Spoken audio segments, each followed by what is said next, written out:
Now, for those of you who have been following what's been happening in Idlib, there has been a tussle between the Syrian regime and Turkish Armed Forces over the province. And what's interesting is the role that Russia is playing here.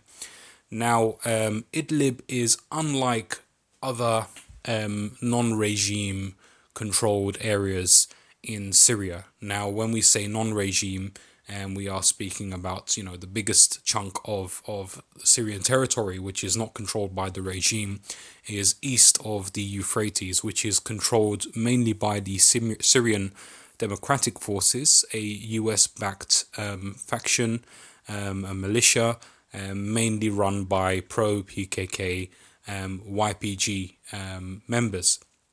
So we're not talking about that.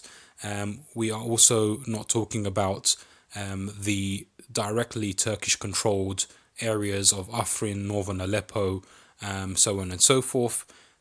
We are talking about an area which is, to be honest with you, predominantly controlled by forces loyal to Al-Qaeda. However, there are around 4 million civilians living in Idlib. And a couple of years ago, Turkey, Russia and Iran, they came together in the cities of Sochi and in Astana, Kazakhstan, to agree a deal in which Turkey and Russia were in charge of protecting those civilians from any kind of onslaught from the Assad regime. Russia was given responsibility for protecting the outer perimeter of the Idlib province, whereas Turkey was given responsibility for maintaining social order and security within the Idlib province.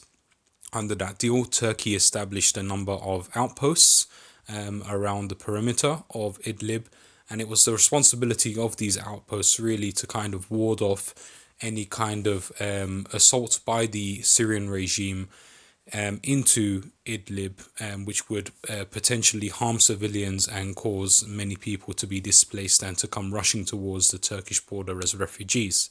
For the most part, this deal kind of held. When I say kind of, I mean it held off the the Syrian regime, from launching a direct ground assault on Idlib. There were skirmishes.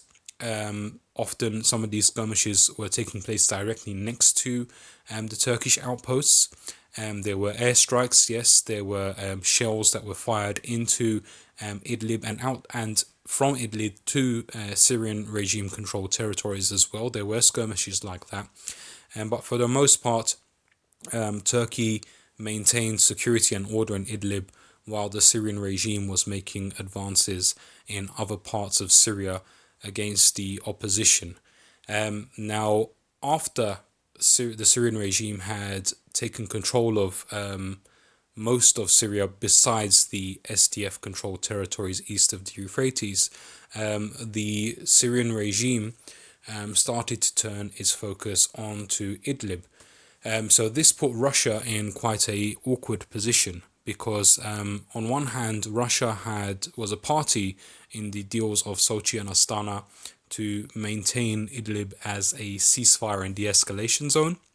But on the other hand, Russia has been backing the Assad regime throughout the war. So Russia had a responsibility to maintain ties with both the Syrian regime and Turkey when it came to Idlib. Now, I believe that Turkey was hoping that if in the event the Assad regime was to start launching an assault on Idlib, Russia would uphold its part of the deal to support Turkey in maintaining the area as a de-escalation zone. However, Turkey, I believe, has been disappointed to see that actually no, Russia has made its position very clear. Russia is supporting the Syrian regime regarding Idlib, and Turkey has been left on the back foot in the province. Now, why is the Syrian regime launching an attack on Idlib now. Now, there are many factors at play here. Assad has long been saying, Bashar al-Assad I'm referring to, the Syrian regime leader, he's long been saying that he will not stop until the regime controls all of Syria. So obviously with rebels and opposition forces in the way in Idlib, the Assad regime were sooner or later going to start some kind of campaign, some kind of offensive to take the city back. But why now? Now, the Assad regime actually is going through a huge economic crisis. Obviously with the war, the Syrian economy isn't what it used to be. Not that it was too great to begin with. At the same time, with most of Syria's oil wells in the east of the Euphrates no longer under the control of the Syrian regime, the Syrian regime is struggling to maintain any kind of economic stability in the areas it does control. Now, it does have a few things going for it. It did regain control of the Aleppo province, most of the Aleppo province, particularly the city, a few years ago. Now, the city of Aleppo is actually the biggest city in Syria. It's bigger than the capital Damascus, and it is the commercial capital of Syria. With Aleppo under its control, that gave the Syrian regime a bit of a boost, economically speaking, as well as strategically speaking. Also, the Syrian regime controls the coasts of Syria. It controls the ports of Latakia and Tartus. So the Syrian regime has access to the sea, has access to sea trade. However, there was one thing that was getting in the way, and particularly over its grip on Aleppo, and that's the fact that the rebels in Idlib also had control of the M5 highway, which connects Aleppo with pretty much the rest of Syria. So that M5 highway, it runs from Aleppo southwards towards the cities of Hama, towards Homs, towards Damascus. It is the, you could call it the jugular vein of Syria in a way, and it runs past Aleppo as well. It also connects Aleppo to the east of the country, the northeast of the country, and it goes on to enter its neighboring countries. So without control of this road, trade between Damascus and Aleppo was always going to be slowed down. So the Syrian regime needed to take control of the entire length of this highway in order to connect the two cities, in order to speed up trade and welfare within the cities it controls. At the same time, there is the M4 highway, which connects the M5 to the port city of Latakia as well. So with the Syrian rebels, with the Al-Qaeda related forces controlling this junction where the M4 and the M5 meet in a town called Saraqeb, they were a thorn in the side of the Syrian regime, and the Syrian regime couldn't conduct its domestic economic activities the way it wanted to, so long as it did not control this town. Now, as I mentioned, Saraqeb, it's a town in Idlib, and it sits on the junction of the M4 and M5 highways. It cuts off Aleppo from Damascus as well as Latakia. So a lot of the Syrian regime's efforts to advance in Idlib have been focused on this town. And they did take control of the town early on in the month. But they did briefly also lose control of the town, according to media reports, with Turkish-backed forces taking control of the town. But this only lasted a couple of days before the Syrian regime regained the territory. Now, why is Russia supporting the Syrian regime despite its previous deals with Turkey and with Iran for control of the Idlib region? Now, there are many theories behind this. but we can see that Russia has been, in a way, playing the role of a third Rome in recent times. It tries to fashion itself and present itself as the third Roman Empire, in that it supports the Orthodox Christian communities of the Middle East, as did its previous regime under the Tsars. Now, it also at the same time is supporting more socialist and communist left-wing elements within the Middle East as well, in respect to its former glorious days as the Soviet Union, in which it was supporting communism. So it's kind of playing both sides here. Now, with Russia trying to support the Orthodox communities, now obviously there is not so much of an Orthodox community no longer left in the Middle East to actually set up functioning Orthodox states and regimes and etc. But by supporting the more socialist elements, by supporting groups like the Assad regime, which champions more minority groups within Syria and within the Middle East, it gives that Orthodox element a bit of a boost, as well as a boost for other minorities, in that it weakens the majority group of Syria, which is the Sunni Muslim population. So Russia has something at stake here. Russia has a proxy in Syria that it wants to maintain. Now, if Russia was to, like Turkey, start backing the more majority population, the Muslim Sunnis of Syria, then they put their proxy, their natural allies in the Middle East at risk, in that if the Sunni Muslims were to become more dominant and more powerful in the Middle East, Orthodox communities and other minority communities may become more marginalized. There is that fear there. However, Russia cannot completely declare war on Turkey, because Turkey has somewhat of a leverage. Turkey controls the Bosphorus Straits, and a lot of Russian ships that send military aid to Syria have no choice but to pass through the Bosphorus Straits in order to get to the Mediterranean Sea and provide that help. At the same time, Turkey has been cozying up a lot more to Ukraine, which is Russia's arch rival in Eastern Europe, particularly over the issue of Crimea, where there are around 300,000 ethnic Tatars who are very close to Turkey. Turkey traditionally has also been a player in the Balkans and in the Caucasus, areas where Russia is seeking control, but they struggle to overcome anti-Russian elements, particularly from native Muslim populations, such as in the Balkans, we're talking about the Chechens, in the Caucasus rather.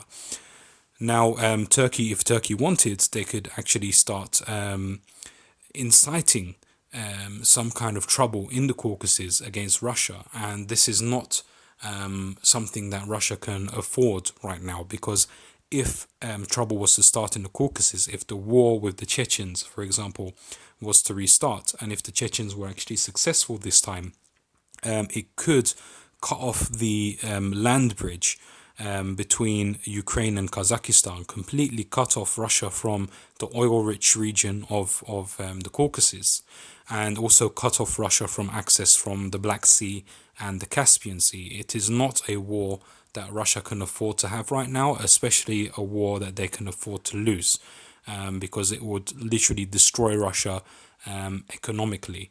So if Turkey was pushed to the point that it was to close Russian access to the Bosphorus, the only way Russia could ever actually get them to reopen it by force would be some kind of military action directly against Turkey. But Turkey, keep in mind, is a NATO ally, so any attack on Turkey by Russia would automatically bring in Turkey's NATO allies. Now, it did come very close to the brink of war in Idlib. Just a couple of days ago, at the end of February, a Turkish battalion or brigade was hit directly by an airstrike. Now, there's a bit of confusion on who carried out the airstrike. Turkey subtly is implying that the airstrike was carried out by the Syrian regime, but many people on the ground have been reporting that it was actually a Russian airstrike. This airstrike killed, at least by Turkey's admission, 33 of its soldiers at an outpost in Idlib. However, I've been hearing reports from the very beginning that the death toll was much higher. I cannot verify these reports, but these reports are out there. So that has put Turkey in a very awkward position. Now, Turkey, in order to leverage Russia's betrayal, Turkey has been cozying up a lot more to NATO. There's now talk about Turkey requesting US Patriot missiles in opposition to the S-400s they ordered from Russia. Now, whether the US will actually go ahead with this, I'm not too sure. Now, in the US regarding Turkey, there is somewhat of a schizophrenia. There are elements that are a lot closer to President Donald Trump who want to support Turkey in the region, but they cannot because they're often being blocked by efforts in the Senate and efforts in the Pentagon, who are a lot closer to Israel, who don't want to see Turkey grow too powerful in the region. So Turkey has also been trying to get the US particularly, as well as the European NATO countries, to enforce some kind of no-fly zone in Syria, in which Russia and the Syrian regime would not be able to carry out airstrikes on civilians in Idlib. But at the same time, NATO and the US again particularly has been reluctant to give Turkey this support because they cannot risk a direct conflict with Russia in an area that, quite frankly, is not NATO territory. If it was in Turkey, that's a different issue because Turkey is NATO territory, and if Russia was to attack Turkish territory, NATO would have to defend it.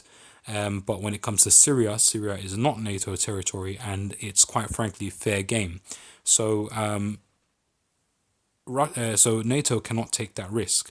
It cannot take the risk that it did in Libya, because Libya at the time did not merit so much of a Russian reaction, whereas Syria, it's Russia's back garden. Russia will not let it go easily. Now, another question that may arise is, well, why doesn't Turkey just pull out of northwestern Syria? Why doesn't Turkey just leave Syria to the Syrians and mind its own business and not get pulled into any type of conflict? In the end of the day, a lot of the Syrian opposition parties who were part and parcel of the Sochi and Astana deals are actually no longer in existence. They have been ousted by Al-Qaeda linked groups such as HTS, which were not party to those agreements, and they do not have any kind of special agreement with Turkey that merits Turkey's protection. So why is Turkey there? Now, we have to keep in mind that Turkey is very insecure about any kind of hostile force coming up very close to its borders, particularly in its southeastern border region of Hatay, which is literally right next to Idlib on the Turkish side of the border. Very recently, the SDF or YPG, or whatever you want to call them, the predominantly Syrian Kurdish groups, were launching rocket attacks on Turkish territory from territories that they controlled in Syria. And there was a push at one stage, a westward advance of the SDF towards the sea, towards the Mediterranean Sea, because this mainly Kurdish-controlled part of Syria, yes, it has oil, but it's still very much landlocked. So All they really needed was a seaport. So when they were pushing westwards and blocking off Turkey's southern corridor, its southern access point to the Arab world, this movement of SDF and YPG was only going to head one of two directions. Either it was going to head to the Syrian port of Latakia, in which it would fight against the regime for control of that port in order to get direct access to the Mediterranean, or it was going to focus its energies on Turkey's province of Hatay, on the Iskenderun port, in order to get that access. Now, the SDF has been working with the Assad regime ever since the American forces pulled out of Syria.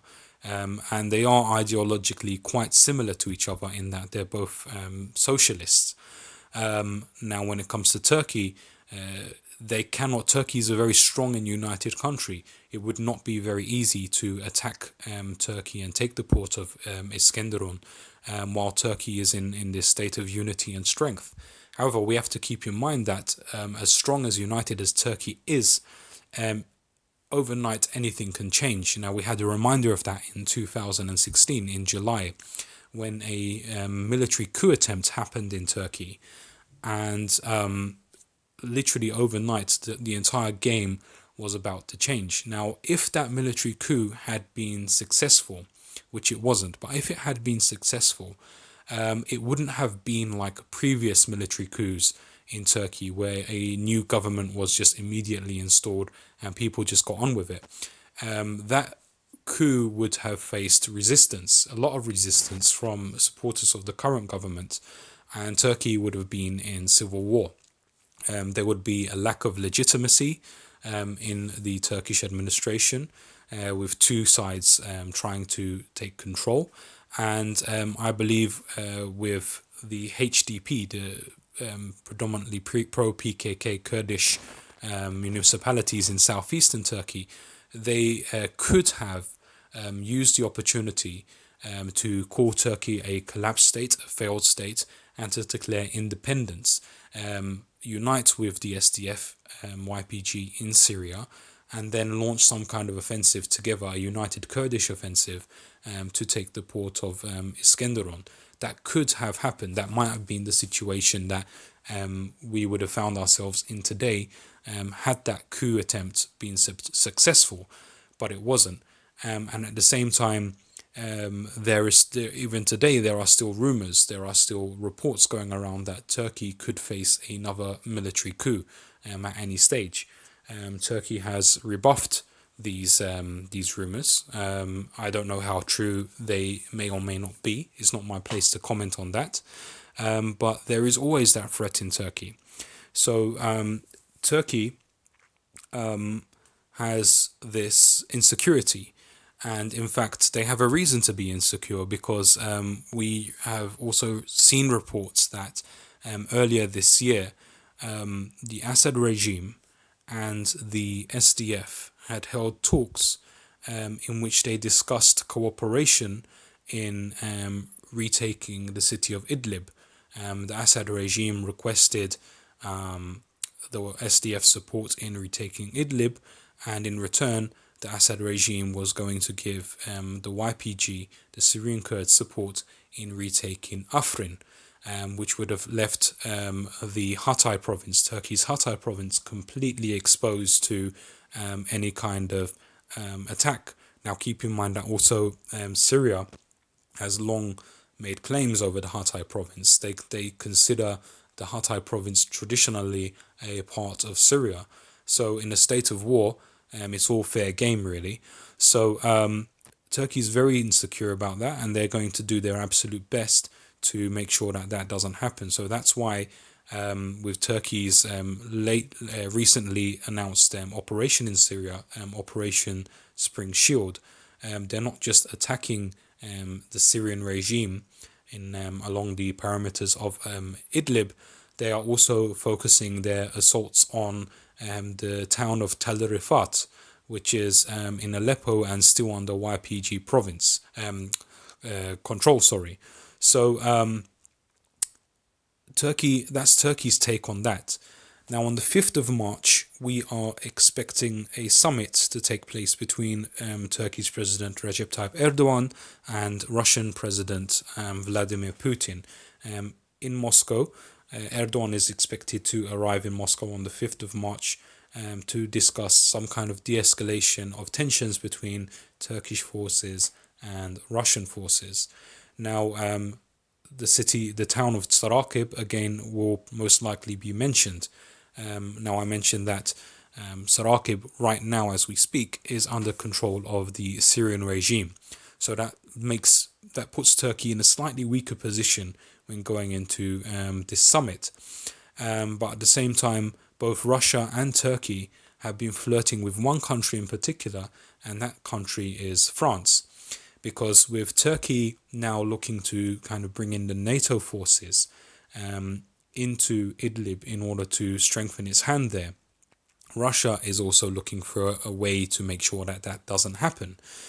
So Russia is cozying up to France because France nowadays has been going its own way more unilaterally, and has been a big critic of the NATO alliance.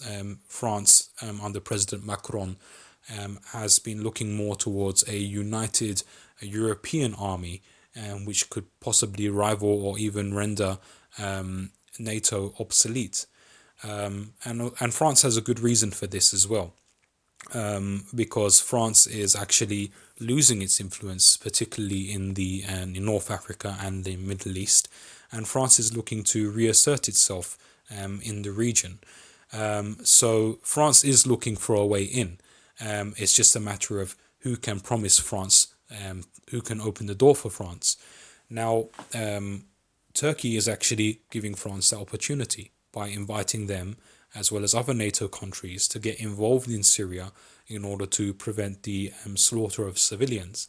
Now, what Russia is doing is they are also reaching out to France in order to prevent that from happening. They are trying to give France other incentives in order to veto any possible NATO involvement in the Syrian conflict. Now, another thing that Turkey is doing to balance out the leverage and to make itself seem the more attractive partner in the region is that it has opened its gates for refugees who are seeking to travel into Europe via Greece. And this has been a very strategic and a very intelligent move on Turkey's behalf, because it is shifting the focus of Turkey's alleged failures in the region and turning the focus more onto Greece. Now, I'm going to speak about Greece a little bit later, but what's happening now is you have tens of thousands of refugees, predominantly Syrian, as well as Iraqi, Afghanistani, different refugees from different parts of the world. They are now pressing against Greece's borders with Turkey in order to try and enter Greece. And what Greece is actually doing is they've blocked off the borders. They are using live ammunition and tear gas to deter the refugees. There are rumors that 1 or 2 refugees have actually been shot dead, and it's actually making Greece look very bad. It's making Greece look very chaotic and unable to control the situation. And in a way, by making Greece look chaotic, Turkey is making itself look like the more preferable partner in the region, and that's more regarding the Eastern Mediterranean gas dispute, but that's another story. So Turkey is also, by doing so, by allowing refugees to press towards Greece and perhaps enter Europe, he's also reminding European leaders of Turkey's leverage over the political discourse in Europe, because if all of these refugees start entering into Europe, much like we saw in the first wave of refugees trying to enter Europe, far-right political parties will start becoming more popular in Europe and threaten the status quo. So Europe is basically reminding its NATO allies Turkey is reminding its NATO allies in Europe particularly of its ability to change the game in the continent, and entice some kind of European and NATO intervention in Syria on its behalf in order to counterbalance Russia and the Syrian regime in the region.